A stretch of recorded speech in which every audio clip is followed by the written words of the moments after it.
তো আমাদের প্রেসিডেন্টকে নিয়ে নতুন করে বলার কিছু নেই।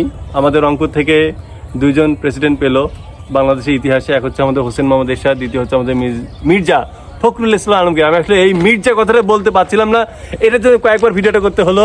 তো আমার বন্ধু বারবার রাগ হচ্ছিল আমার ওপর। যাই হোক, আচ্ছা বন্ধু, নতুন প্রেসিডেন্টের কাছে তোমার আশা কি? ভাই তুই একটু ভালো করে কথা বলতে বলবি, একটু ভালো করে বল।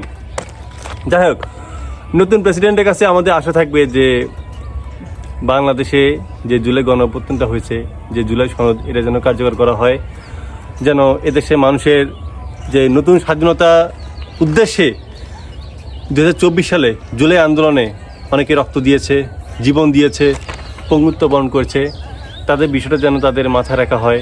আমরা চাই যেন বিএনপির যিনি প্রতিষ্ঠাতা শহীদের আদর্শ, সেই হিসেবে যেন বিএনপি দলটা পরিচালিত হয়।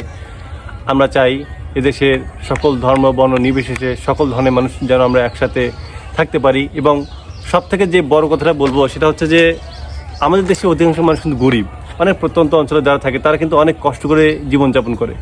আমি একজন গ্রামের মানুষের বলবো যেন এই বিষয়গুলো যেন নজরদারি করা হয়। আমি জানি যে প্রেসিডেন্ট হিসেবে উনি কতটুকু সফল হবেন বা কতটুকু কাজ করবেন, বাট আমার সবসময় একটা জিনিস মানে কথা বলতে খুব ইচ্ছা করে, সেটা হচ্ছে এই গ্রামের মানুষ আসলে অনেক অনেক অসহায়, অনেক সহজ সরল, এবং তাদের জীবনে আসলে কষ্ট অনেক। তারা কি বলবো, তারা তো এমনিতে তো মনে করেন শিক্ষা খুব একটা সুযোগ পায় না।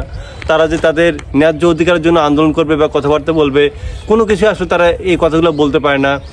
বা তারা যে কৃষিকাজের উপর নির্ভরশীল, এই কৃষিকাজ করার ফলেও তারা যে তাদের ন্যায্য মূল্যটা যে পাবে, এটা আসলে পায় না। এটা খুবই খুবই কষ্টকর, খুবই খারাপ লাগে। তো আমাদের প্রেসিডেন্টের উদ্দেশ্যে বলবো যে যদিও তার কাজ অন্যান্য বহুমাত্রিক, তারপর তো অনুরোধ থাকবে, যেহেতু তিনিও নিজের গ্রাম থেকে উঠে আসা, তিনি জানেন যে রংপুরের অবস্থাটা কেমন, উত্তরবঙ্গের মানুষ কতটা কষ্ট করে জীবনযাপন করে।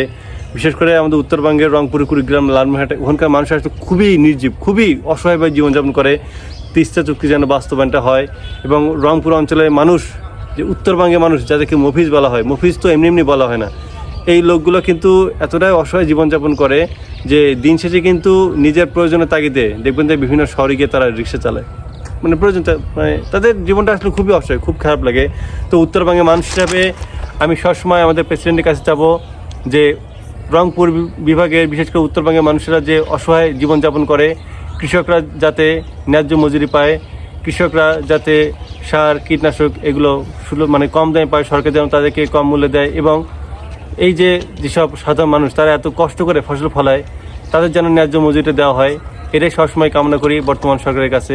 আমরা চাই এদেশে কৃষকরা বাঁচুক, কারণ কৃষক বাঁচলেই আমাদের এই দেশের অর্থনীতি টিকবে, আর আমাদের অর্থনীতি সচল হলেই এই বাংলাদেশ নতুন করে পুনর্জীবিত হবে।